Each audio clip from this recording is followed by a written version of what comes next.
And I'm just going to explain a little bit about how it's going to work.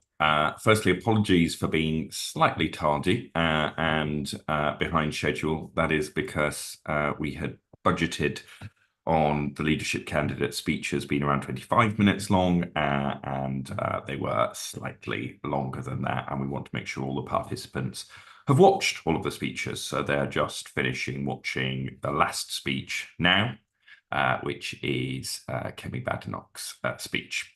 In terms of how this will work, all of the participants will have valiantly sat through all four of the speeches, and I will be asking them how they reacted to them. I'll start with a general question around who stood out to them, if anyone, and why, and then we'll spend some time talking about each of the candidates individually. Because of time, it will be around 50 minutes that we spend in total.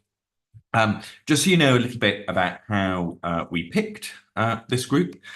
This group are all people who have been recruited on the basis that they previously voted Conservative, but went to different parties this time round. So they went to Reform UK, Labour, and the Liberal Democrats. In order to find the right profile of people, we've drawn them from 2 seats. So they are from 2 seats that the Conservatives lost, 2 seats which are very close to each other. So some of the participants are from Stratford-upon-Avon, which the Conservatives lost to the Liberal Democrats. Some of the participants are from Warwick and Leamington, which was a seat that the Conservatives lost to Labour. And as I say, there are Reform voters from those seats as well. I should stress, focus groups are not designed to be scientific. This isn't an opinion poll. It's quite possible that I could have recruited a different group of 9 people who are going to have different opinions to what you hear tonight. So do treat it like that, please. If you're reporting on it, don't report it as an opinion poll, because I'll get into lots of trouble rightly with the research community. This is a focus group and should be viewed and treated as such. In terms of what will happen now, as I said, they're just finishing watching Kemi Badenoch's speech. I will pause this live stream and switch over to another one, which will have participants in. As I say, we'll do a very quick round of introductions, although they've already been chatting to my colleague Conleth since they started watching the speeches. And then we'll start the discussion. So I think with that explanation and that little hygiene warning, I will now pause this. So there'll be a delay for a few minutes or so, and then I will join the group. But thank you for listening, whether you're watching live or you're watching the recording after this. Expected when you recruited, you'd spend your Wednesday evening watching Tory leadership contender speeches, but I admire your ploughing through all of them. And I'm going to take us through this discussion. What I can promise you is this won't last more than 50 minutes or so. I always make sure that these things finish on time, so we will definitely finish by 8:15, so that you can enjoy the rest of your evening. And the way that we will do this is we'll do a lightning round of introductions, where I'm just going to ask you to give your name, where you're from, and what you do during the day. So if you work, what you do for work. If you do something different, what you do for that. We'll then have a bit of a general discussion. You can start thinking about this now. I'm going to start by asking you, after we've done the introductions, which candidate, if any, stood out to you the most? And I'll go around everyone and ask you just to give a sentence about what it was from them. You know, who, I guess, connected with you the most. And then we'll talk about each of them and some of the general some of your general thoughts about the Conservative Party, if that works. So we're going to just do the lightning round of introductions now. As I said, my name is Luke. I do lots of these types of discussions all around the country. Hopefully, I'll be speaking very little in this, except just to go around everyone. And the other thing that I should have said is, please be honest. If you disagree with what someone said, you're totally entitled and encouraged to say it, as long as you do it respectfully. But also, if you agree with someone, don't. Sometimes people think, oh, well, they've said that, so well, I'm not going to say something. Actually, it's useful to know, and you might say it slightly differently. So do jump in and do that as well. But I'm just going to go around for those introductions where you just say where you're from and what you do during the day. If you work, what you do for work, or if you do something else to keep busy. So going around in the order on my screen, I'm going to start with Kathy. Hiya, my name's Kathy. I'm from Leamington and I work in radiology for the NHS. Brilliant. Lynn, you're next on my screen. Hi, I'm Lynn. I work full-time as an office manager and I'm from Earlswood. Brilliant. Next on my screen is Harriet. Hello, I'm Harriet. I live in Stratford-upon-Avon and I'm a primary school teacher. Brilliant. Dawn. Hi, my name's Dawn. I'm from Leamington and I'm a clinical triage nurse in the community. Brilliant. And Laura. Oh, sorry. Hi, I'm Laura. I live in Wootton Rowan. I'm cabin crew and also I've got a travel business. Brilliant. Mark. Hi, Mark in Covington, and I'm an ex-management consultant. Brilliant. And then I've got Debbie. Hi, I'm Debbie. I'm from Warwick and I'm a teaching assistant. Brilliant. James. Oh, you're on mute, James.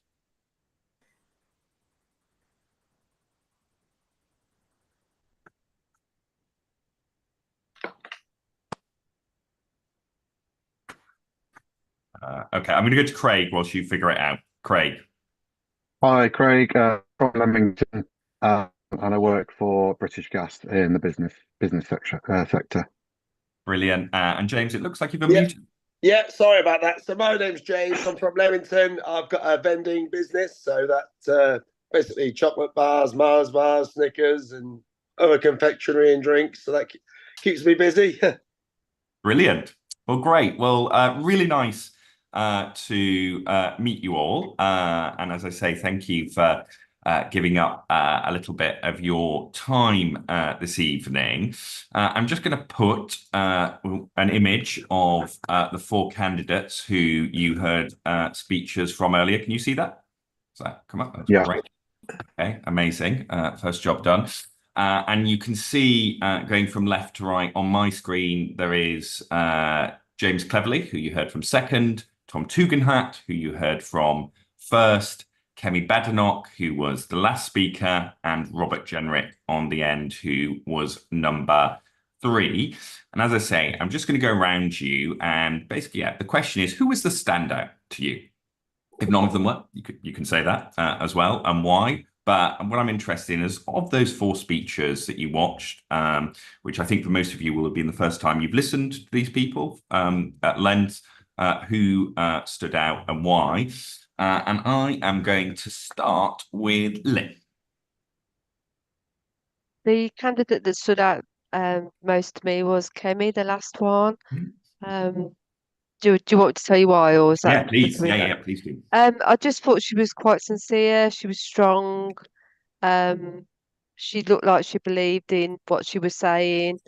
Yeah, so that's why I liked her.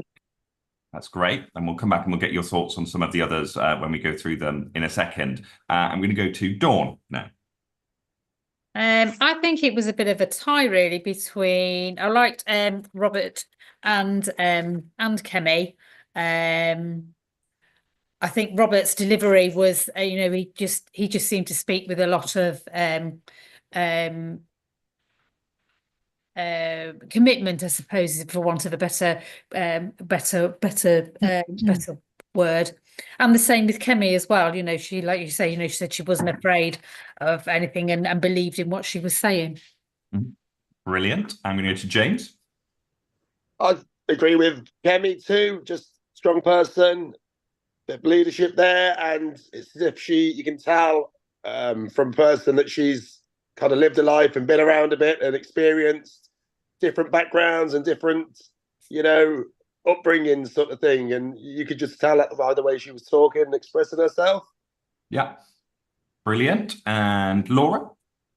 Yeah, mine too was Kemi. I thought she was like really engaging, sort of young, fresh, real strong female, and really passionate about what she was talking about. So she really brought over how much she cares about the party. Yeah, that is great. And Craig? I also thought Kemi, I mean, on the face value of it, I thought that how she delivered it, she wasn't pausing for applauses. She was really just genuine with how she delivered. She said a lot of people actually applauding over what she was saying, which shows that she wasn't waiting to have that. She actually meant what she was saying. And her life experience as well, and the fact that she had a background in engineering, and the fact that she didn't have a massive political background, when it comes to her education. I think that really sort of shined through with how she delivered and how she was delivering what she was speaking about. Brilliant. And I'm going to go to Mark now. Yeah, seems unanimous almost. I'm going to go for Kemi as well. I like the fact that she addressed that the system is broken, that she is willing to fight and do the right thing. She addressed the downtrodden as well, which was something the others didn't really seem to do. She's not afraid. So, and I think her approach was very much more personal. Brilliant. And then I will actually stop sharing my screen so that see everyone. I'm going to go to Debbie. Yeah, no, I'm pretty much the same opinion. I thought Kemi was the strongest candidate. I thought James was a pretty close second, but no, Kemi definitely stood out. Again, like some of the people said, I thought she wasn't waiting for the applause. It was very believable what she was saying, relatable. And she definitely got the best aroused, the room sort of applause, definitely, without trying. It just felt really natural rather than, as some of the people said, forced. Yeah, brilliant. I'm going to go to Harriet next. Yeah, in agreement. I would say James or Kemi. I think I enjoyed more that they used their time to push what they were good at and what they'd done well, rather than kind of bad mouthing and bashing the other parties. And so I appreciated that, but I do think Kemi is probably a more fresher face, and her background is probably where I would vote for her over James. Brilliant. And final one to offer their initial verdict is Kathy. I think James and Kemi, they both made it personal, and they both brought up about their upbringing and that colour does matter as well. Mm-hmm. We're not a white country. We haven't been a white country for a long, long time. Yeah. Okay. So I think everyone said Kemi was in there, and then probably I think James as well for a few of you. What I'm going to do now is, and I know you were making some notes on your thoughts on each of them, is just go through them in the order that they did their speeches, just to get, and I guess what I'd like again is just come in with what struck you, what stood out, and it could be either what you liked or didn't like in this case. And just as a sort of reminder for all of them, because obviously it's a lot to watch, I'm just going to play a very short clip of each of them that should let you just give you a little bit of a refresher. So we're going to start with Tom Tugendhat because he was number one. In this leadership election, you have a choice, and it's a choice about change. My opponents claim that they've got more management experience around the cabinet table. Sure, that's true. But I'm not here to manage. I'm here to lead.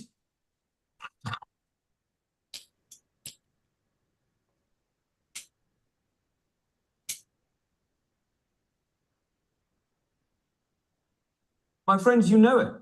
We're not going to change this party and this country with the same management, the same mantra, the same slogan. The only way to build trust back is to show real change. And that's the new Conservative revolution that I promise. That's the change only I can deliver. That's the change only I will bring. Our mission is the prosperity and happiness of the British people, and we start today. So that was just a little refresher of Tom Tugendhat, who's currently the shadow security minister. What do people think of Tom? What did you? Right, anyone jump in now? I'll go through. He just continually slated the other parties. Yeah. Mm-hmm. That's what his whole speech was about. Let's just put the other parties down. So you're going to vote for me. Mm-hmm. Yeah. He was quick to. Oh, sorry. Let me bring in James then. I think Harriet, you were coming in then. Yeah. James first. Yeah, he reminded me very much of Keir Starmer about 3 years ago while he was running. He was trying to get in there and basically, like, you know, criticising everyone just to try and better himself, not worried about what's going on around him. It's all about me, me, and me in terms of to be where he wants to be in power, you know? So I don't really like what I hear with people like that, you know? Yeah. Thanks, Keir, but, you know. That's fair. Harriet and then Mark, I think. Yeah, I was going to say as well, he felt like he was very much trying to target the fact that he wanted change, but that wasn't a disagreement with his other candidates. So that they all wanted change. So to really push for that wasn't setting him aside in any way. And then to spend most of his time just bad-mouthing other people. I really hated the kind of, I can't hear you bit at the beginning as well. Just, yeah, not very. I don't know. I didn't like it. Not you. No, that's fair. Mark, you were trying to come in? Yeah, he put me off the minute he walked on the stage. He came across like he was trying to be an American motivational speaker along the lines of, you can't hear me, everyone cheer and what have you. Sadly, he didn't manage to carry it off because he's not that sort of person anyway. So that was the immediate thing that put me off. Again, slating the opposition, and it seems to be quite common with the majority of the politicians. We diss the opposition rather than promoting what we're after and what we can do. Yeah. Yeah, I thought the same. Yeah, I thought he's quite contradictory in the fact that saying he wants change, but sounded like a lot of what other people have said in the past and trying to get people on side with too much bad mouthing of other candidates and other parties, I should say. Yeah, didn't think. I think he's quite disingenuous. Mm-hmm. Said he wanted change, but really didn't say what change or how or what going to exactly. Yeah, to bring that change about. And he was quick to slate everybody, as everybody else has said. He was very quick to slate everybody and the troops, saying that he's cut spending and we've done this, this, and this. But he forgets that they were trying to recruit the 17-year-olds not so long ago. You know, that would have been my son, which just doesn't sit right. Are you talking about is this the national service idea? I know it wasn't him personally, but Conservatives in general were looking to do that. But he was quick to slate, you know, Labour, they took away their equipment, they did this, they did that. But okay, but on the other hand, you were trying to sign everybody up for the national service without choice. So I don't know, just didn't sit well with me. Makes sense. Anyone else? I just agree with what the others were saying. Basically, like as soon as he started slating other parties, I sort of it almost like I switched off and I wasn't listening. Then it totally lost my interest. I found him quite stiff as a politician and not bringing up new stuff. A lot of old, dragging up and bringing up the old and the past, which just made me switch off. Could you? And I'll ask this about everyone. Could you see him as Prime Minister? No. No script there. And do you think, I think it's true for most of you, having in the past, in some previous elections, backed the Conservatives, moved away from them, could he bring you back, do you think? Definitely not. No. Okay, we are going to move on to the second speaker now, and I'll do a refresher clip as well again. This relies on all of my technical expertise to share my screen, but so far so good. Can you see? You can see it again? Yep. Right. Yeah. Okay. So if you want a winner, choose one. Choose someone who can deliver results, who can communicate effectively, and who campaigns relentlessly. Choose someone who you know and who is tested and who doesn't hide from the media. Choose someone who is not afraid of the public, but is popular with the public, and choose the candidate who Starmer, Farage, and Davey fear the most. Because I will not accept the status quo. I will not accept defeatism, and I will not accept defeat. Just a very quick refresher of James Cleverly. Harriet, I think you put him in your top two. Do you want to kick us off, and then we'll go to some others with your thoughts on him? Yeah, I just think he spent his time proving what he was asked to do and how he achieved it, and the fact that it was effective. I don't know enough about a lot of the policies that he mentioned to know whether it was completely truthful, but it was at least showing that he was happy to take responsibility for something, and he was able to prove that he had managed to achieve that, or at least his target. So I just felt, and he did that, it wasn't necessarily boastful, it was more like it was a benefit to the party and not just about him, which I thought was a good way to put it. Yeah. Dawn, you were nodding there. Oh, sorry, not Dawn, Debbie, sorry. Yeah, no, sorry. I found him relatable. Thought he was very genuine. Yeah, he spoke about what he's achieved and how he went about it, and what policies he'd sort of followed through on, that he wasn't afraid to follow through on what he believed was right, rather than, just saying it because that's what they think the public want to hear. He did it because for the right reasons rather than the wrong. Yeah, we just sort of, I don't know, he seemed more likable than the first candidate, Tom. So, if from what we were looking at, he was more relatable in person. We'd like to come in next on James. Yeah. Oh, sorry. Go on to Laura and then Mark. Yeah, I just agree with what they just said then. I felt like he started off quite personable, so he kind of got you in that way, and it was interesting hearing about his life and how he related that, and how he'd his achievements, and that he was quite passionate about what he did. So I think he really drew you in that way, and then talk about the achievements afterwards. It was like, yeah, okay, he believes in what he's talking about here, and it's relating back to how he grew up and what he wants to drive forward with the party. Yeah, Mark, you're a good friend. Yeah, I appreciate. Well, I thought he was also more personable, and ranked him second out of the lot. I appreciated that the first thing he did was to say sorry. Yeah, definitely. Yeah. The fact that he thanked the NHS, I thought was quite relevant as well, because we seem to have let them go by the wayside. I appreciated the fact he made a bit of a joke about the military side. I mean, following on from the first speaker, where he was deployed to Luton. But but his involvement in the military showed he was willing to serve the country, so to say. I didn't appreciate the fact that it's a brave man who says Brexit's a success, or has been a success, and the fact that he delivered it, because I don't believe Brexit has been a success in the country. It's something I wouldn't have voted for anyway, but it's been a result that's not been doing any good for the country, in my opinion. Great. Liv.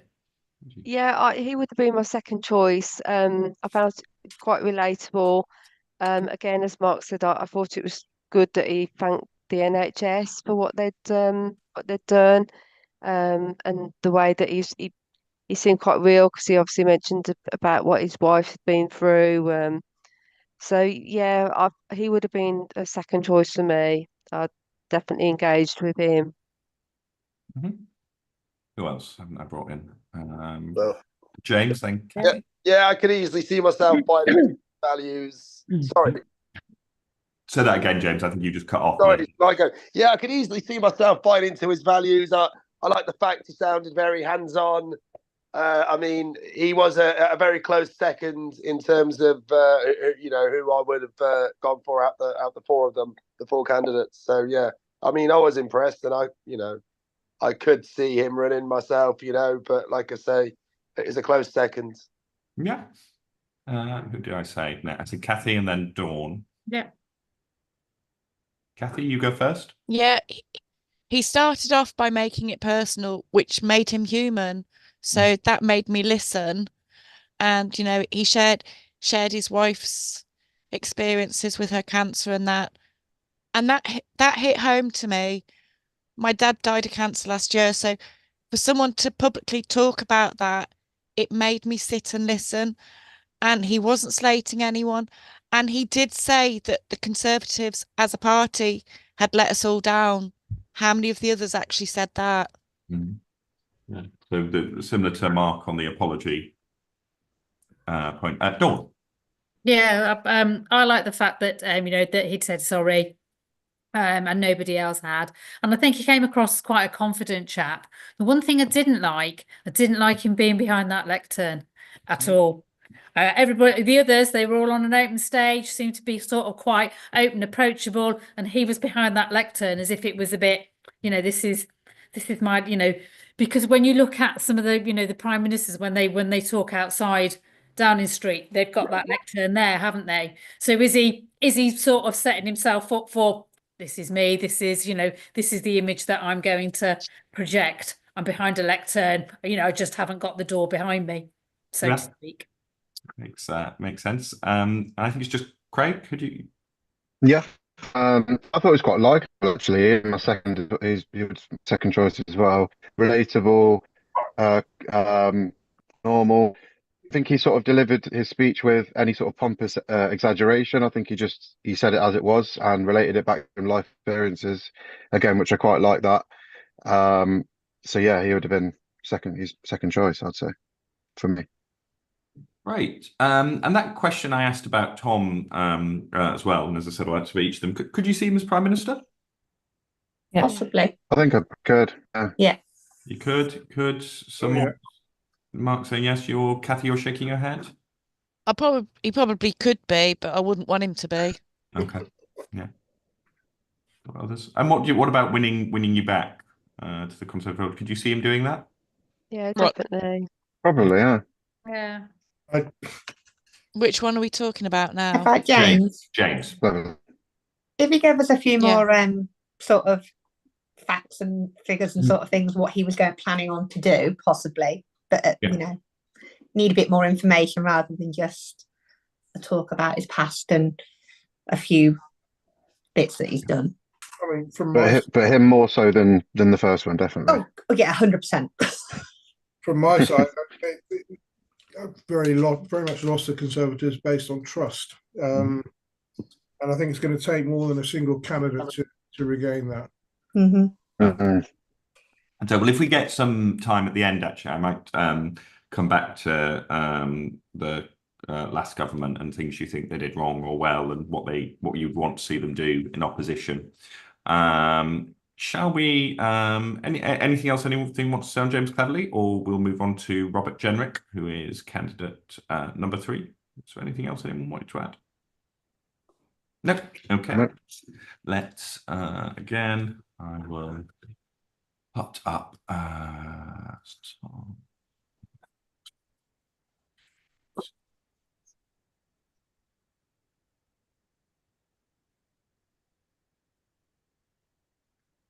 We need to be honest with ourselves. The country just doesn't trust us right now. We've just suffered our worst ever electoral defeat. We lost more seats and we won fewer votes than any government ever. It was a comprehensive defeat and it needs a comprehensive rethink. So just as I will defend our achievements, I will be painfully honest about our achievements. We failed to deliver the strong NHS, the strong economy, and yes, the strong border that we promised. Friends, we must never fail our people again.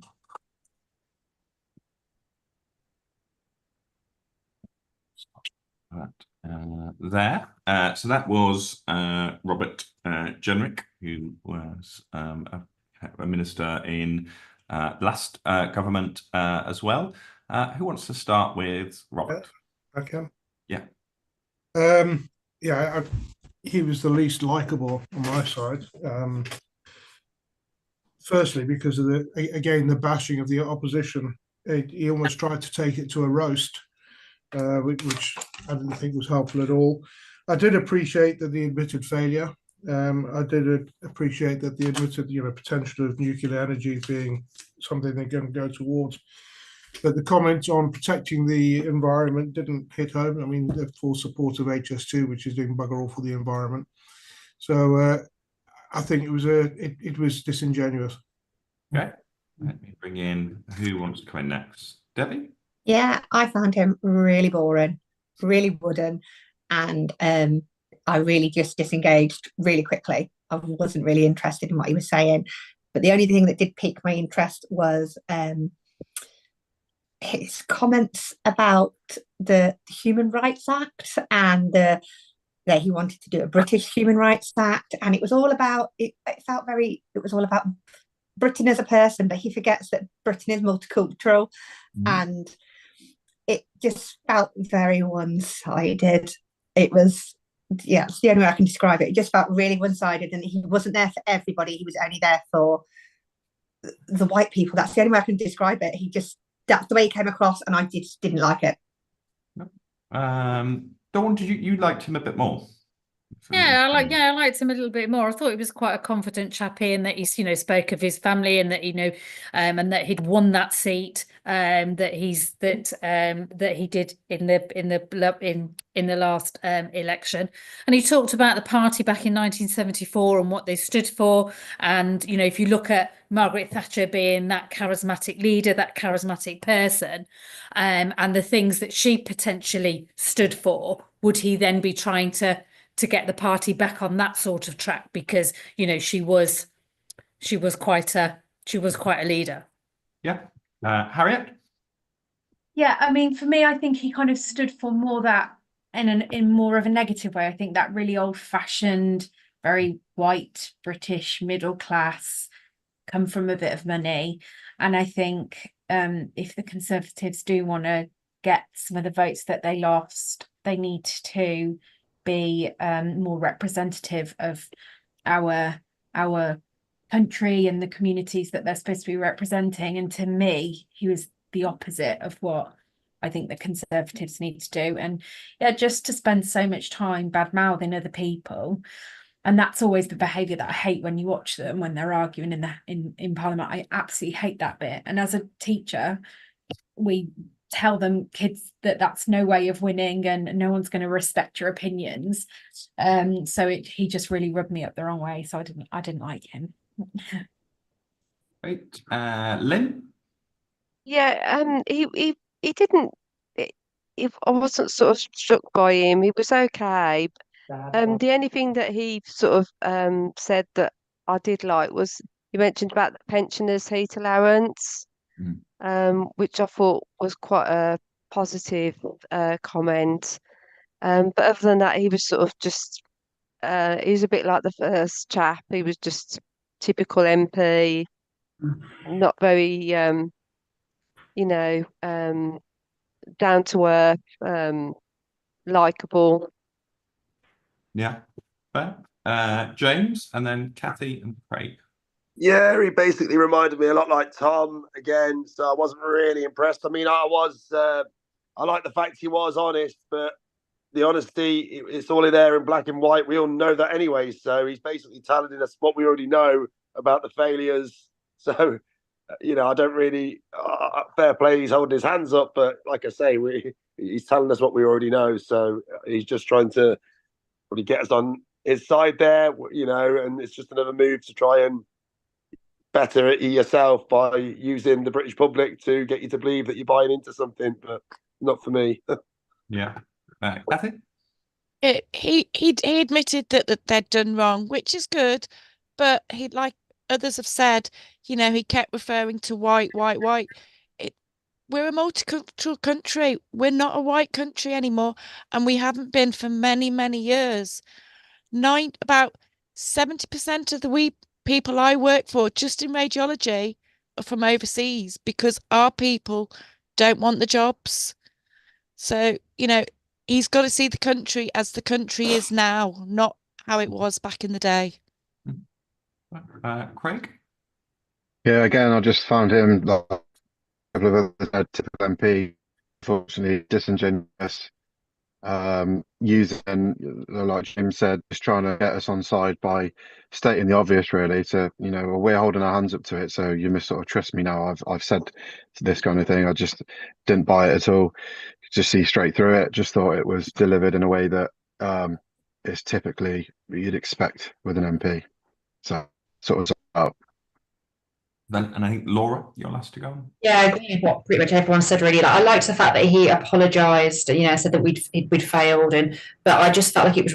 I know obviously they do rehearse, but it was really rehearsed, almost like a storytelling, and a lot of comedy value to it. Which I think when there's certain important points, I don't think comedy should really come into it, and he used that quite a lot, which I didn't appreciate.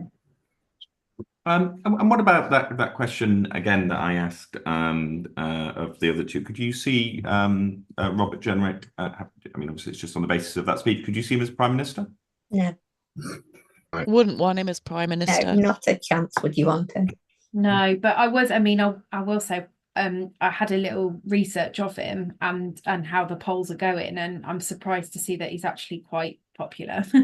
And so I was really shocked at that. Mm-hmm. Yeah. And what about winning you back over to the Conservatives? No. No. No? Anyone? No. No. Okay.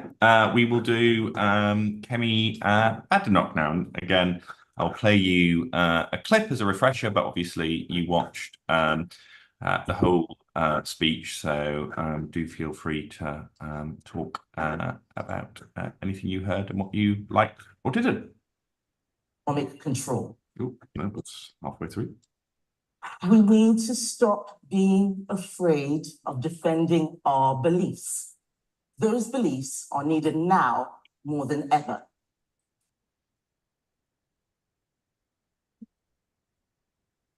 They are needed now more than ever because a new political force has risen. Something I have been fighting all my political career: identity politics. Like the 1970s, we face a battle of ideas against the left and its desire for ever greater social and economic control. It is socialism returned, socialism in a suit.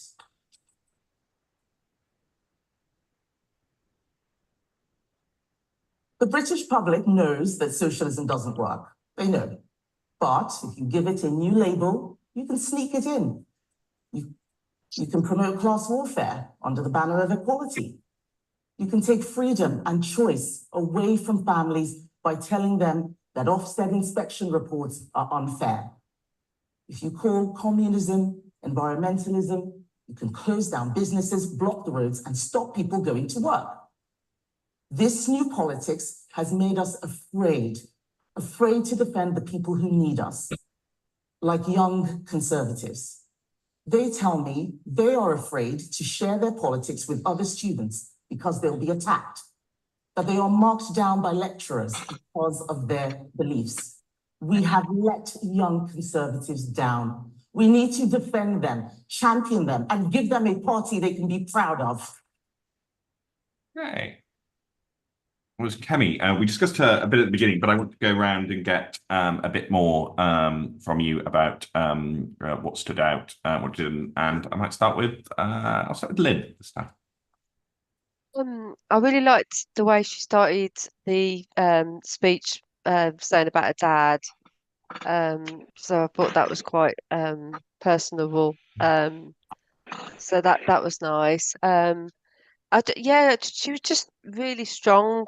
She mentioned a lot of sort of issues that I think affecting a lot of people, and she delivered it with confidence and sincerity. I just think she was just best by far. Definitely, yeah. What about James?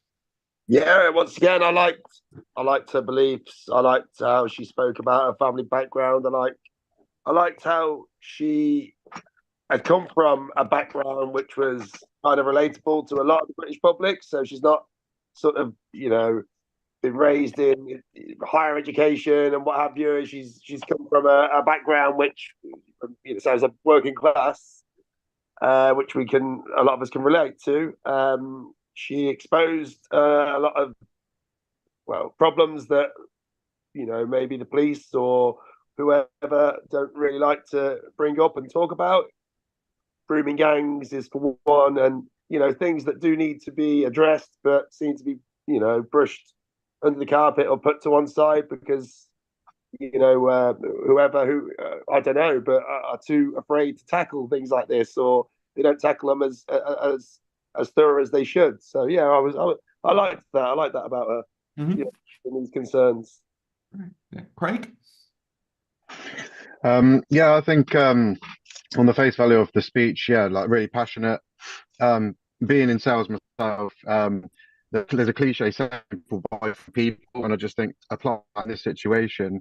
I think the way that she was speaking was like she was just having a conversation with her, and it was less sort of a ranting speech. It was just like what people sort of want to hear. I like the fact that her real world experience into it, and also her political experience into it, and addressed a lot of issues that people would like to see addressed. So yeah, strong one. Makes sense. Laura? Yeah, I just thought she was really confident. She came across as a really strong woman. I think she'd be really relatable for the younger generation now. So I think the way she came across, I found a lot of the others quite stiff, very how you'd think like politics would be. I liked how she talked about how things had happened to her in the past and how it's made her stronger to where she is now. Yeah, I just felt she was just really engaging, and really, as soon as she started talking, it was like someone else said, she wasn't talking at the crowd. It was more like she was having a conversation, so it just made you feel really at ease. Yeah. Let me go to Mark. Right, I've said all the positive things I thought about at the beginning, but there's only one negative, and it's quite petty, to be honest. But and I realise it's an expression. She said we need to rewrite the rules of the game. Now, I appreciated rewrite the rules, but I mean, like I said, it's just an expression of the game. I just feel like the politicians have treated running the country like a game for too long. Yeah. But that was the only negative, and like I said, it's just an expression and slightly petty, but it was the only thing that put me off. No, there are no wrong answers in this, and just a reminder of what it was you liked on the positives too. The fact that she apologized. She mentioned that, you know, she did say the system is broken. She has the strength and to do the right thing from a personal level as well, and addressing the fact she's had she had an upbringing where she would, you know, she's been afraid and she's had to face life in that respect. And then also addressing the downtrodden, addressing the sort of weaker people of the society. Yeah. Great. Where am I going now? Who wants to go in next? Dawn. Yeah. What people have previously said, you know, that she talked about her father, or like, you know, that she mentioned him, and, you know, what he'd taught her, what he'd said to her, what, you know, what she's took forward from that, and about, you know, not being afraid, and she, you know, she sounds as if she's going to fight for what she believes in. Yeah. Yeah. To agree with everything else, what everybody else said about her as well. Kathy? I like the way that she made it personal. I also like the way as well that she was concerned for the young Conservatives, which are the future, you know, how they're being treated and teased and that. And she wanted to make a difference so that it would make a difference for their future, because obviously they're the ones that are going to try and be Conservative in the future. Mm-hmm. And she does want to make changes, and they do seem positive changes. Debbie, are you okay? Yeah. Sorry, my daughter's just come home. It's very loud. No, I agree with everybody else. I did find her engaging. I felt she felt the most natural. Got the best response in the room without really trying. And I like the fact that it felt like she had a plan. when she was saying she was going to rewrite everything and look into everything really deeply, and not just because it's something, she's going to look at why we do it and how we do it and if it can be made better. I felt that was something positive. And like the others said, the youngers as well, looking at that. But that was about it really. But I just felt she was just one of the best candidates altogether. Right. And Harry? Yeah, very similar. I think I like that she didn't speak just of national issues, but she spoke about quite local issues as well, which I think the others didn't as much. And I think she's a better kind of target for a demographic that Conservatives have lost, that kind of younger generation. I guess the only cynical in me is a lot of politicians really try and be as relatable as possible. And whilst I agree that opening account of her childhood makes her more relatable, but she's still a child of a professor and a doctor, and you know, so she's not quite. I think James does the same, but when you look into his background, they're all from quite a lot of money, and so how relatable they actually are to certain things. They do try and catch you with that sometimes, I think. But I did really like her. And what about again, the question I've asked of everyone, could you see Kemi as Prime Minister? Yeah. Yeah, definitely. Yeah. And again, the question, could you see her winning you back over to the Conservatives? Yes, definitely. Yeah. Yeah. Is that everyone on there? Depends on the actions going forward, but yeah. Yeah, of course. And there's literally, I appreciate you've only watched one speech, so this is very much about gut reaction to it. Just in the last, and I will, as I promised, make sure we finish at 1:15, but just to sort of broaden it out a bit, I mean, and thank you for telling me what you thought of the candidates and the speeches. If I ask a slightly different question, because I guess, you know, whoever takes over is going to have to look into why the Conservatives lost and what they need to do to win again. Why? Well, I guess two questions, but related. Why do you think they lost? And I guess in particular, why did they lose your support or trust over this Parliament? Who wants to? Dawn, why don't you kick us off? I just felt that the Conservatives had just sort of lost their way a little bit, really. They just didn't seem to, I don't know, they just didn't seem the same sort of party that they were. There'd been so many changes of leaders, you know, and then there was the oh God, her name escapes me, that was only in for several days. Oh God, I can't think of what her name is. Liz Truss. That's it, yeah. Liz Truss, you know. Why did she even, you know, if she must know how tough that job was. So why put herself up for it in the first place if she didn't, you know, if she's only going to stay in it for not that long. But yeah, I just think they'd lost their way. They just, I don't know, they just didn't seem the party that they were. I think Boris lost it, to be Yeah. honest, with especially during COVID with his Vicky Pollard, yeah, but no, but we'll do this in 2 weeks' time. No, do it there and now, not in 2 weeks' time. That's who I think lost it. Yeah.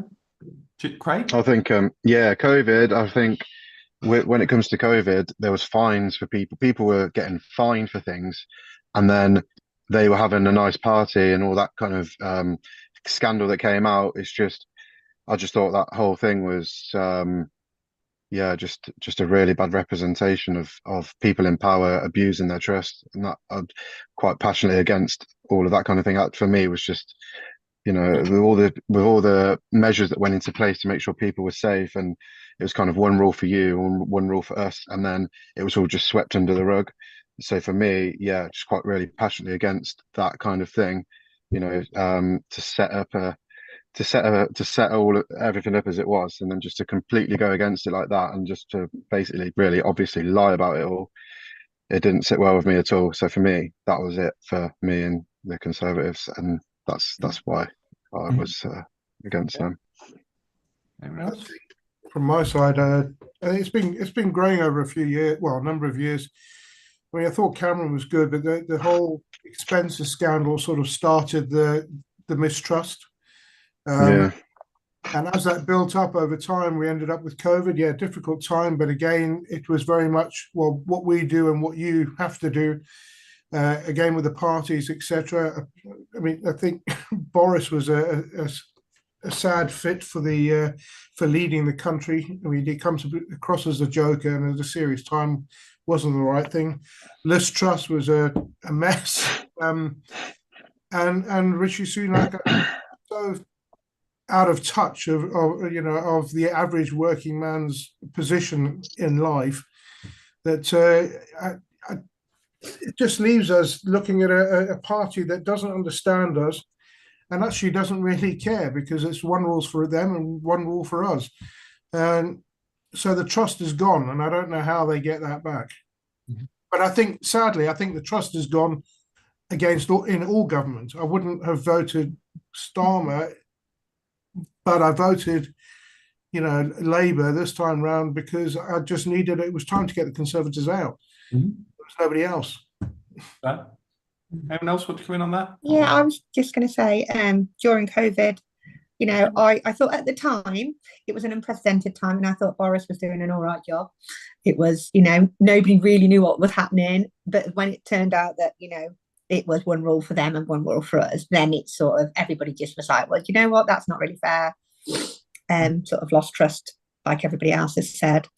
Just felt like we needed a change. That's why I voted Labour this time. But it's like everybody, they're all in it for themselves, really. It's not, none of them are really working class people. And they don't relate. It's like, come and live in the real world for a bit, they can't tell you what the price of a pint of milk is, and they get toast for 5p in Commons. It's a bit different in the real world. None of them live in our world. Come and live with us on our budgets for a week, and I'm sure you'd see things differently. I'm going to ask, I'm going to move us on, Mark, because we're coming to time, and I've got one final question for everyone, which is, so the way that it works now is Conservative MPs have to narrow down that list that you saw of candidates to 2, and then Conservative Party members get a vote. I'm going to go around to everyone and say, if you had one piece of advice for Conservative MPs in deciding what to, who to put forward or what to look for in the next leader to be electable again, it can either be about a candidate or something or a trait that they should most be looking for. What would your one bit of advice to those Conservative MPs who've got that choice to make, I think it's next week, be? What would you ask them to do? And I'm going to ask everyone this, and then we're done. So just a sentence about what your advice would be, and I will go the opposite way on my screen this time. So we're going to start with Craig. What would your advice be? Can you just sort of say the question again? Sorry. So the Conservative MPs who have got to choose 2 of those people to go through to the Tory party members, who will then vote on 2 of them. What advice would you give them in looking for a new leader? What should they be looking for to get back? And come back to you if you want me to start with someone else. I have a think. Such a broad question. Yeah, sorry. No, okay, I'll start with James. Yeah, look for a strong leader.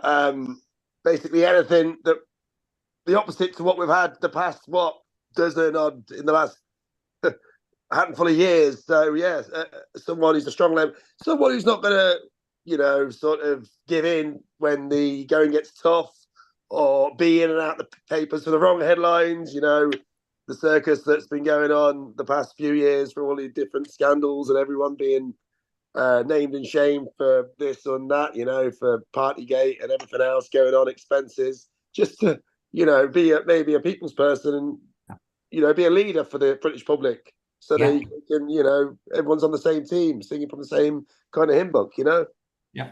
To pick a leader. Debbie, what would your advice be? Be honest. Yeah. I don't think there's been an honest politician for forever and a day.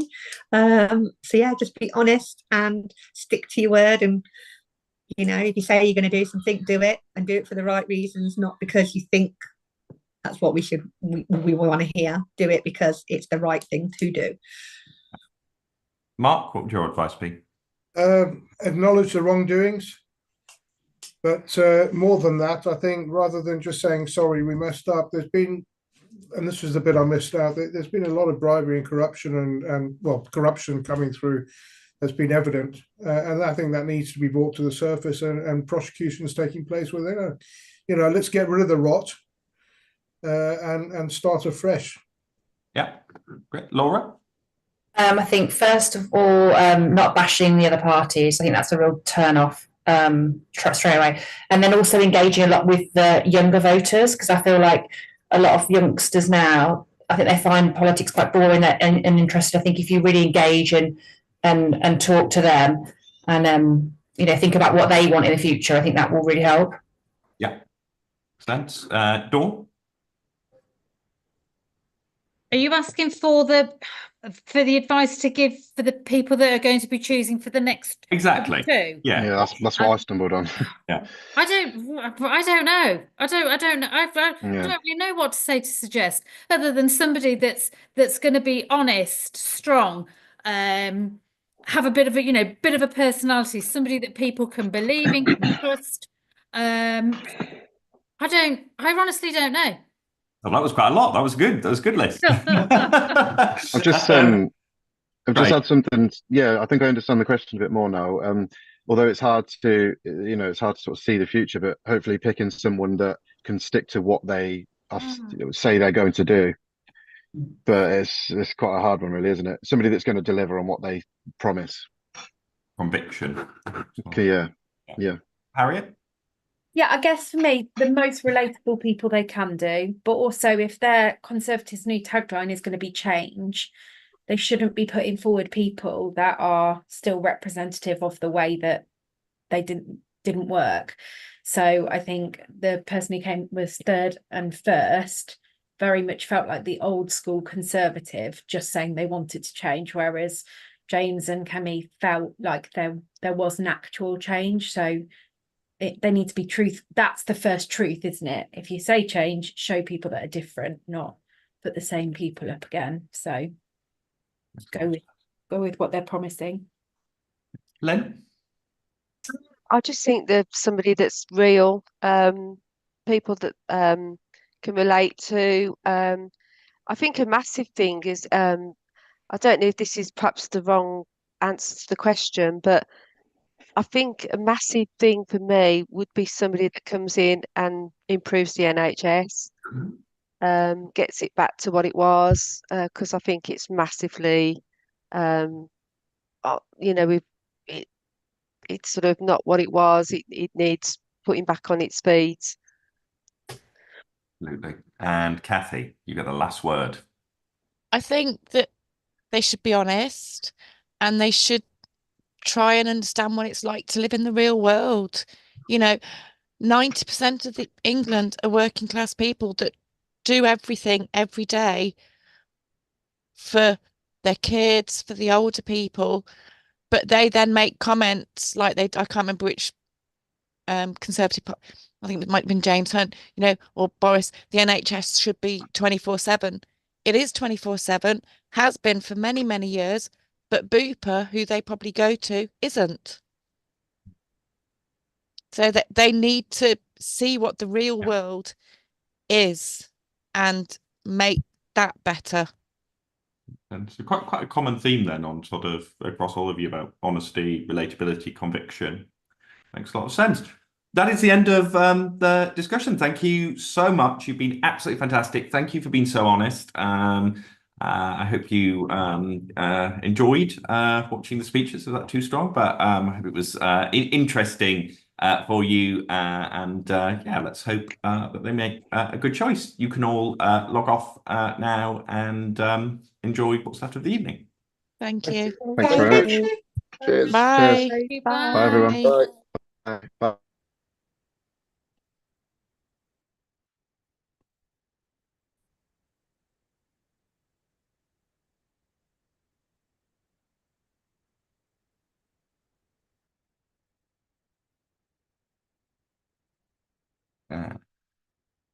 Yes.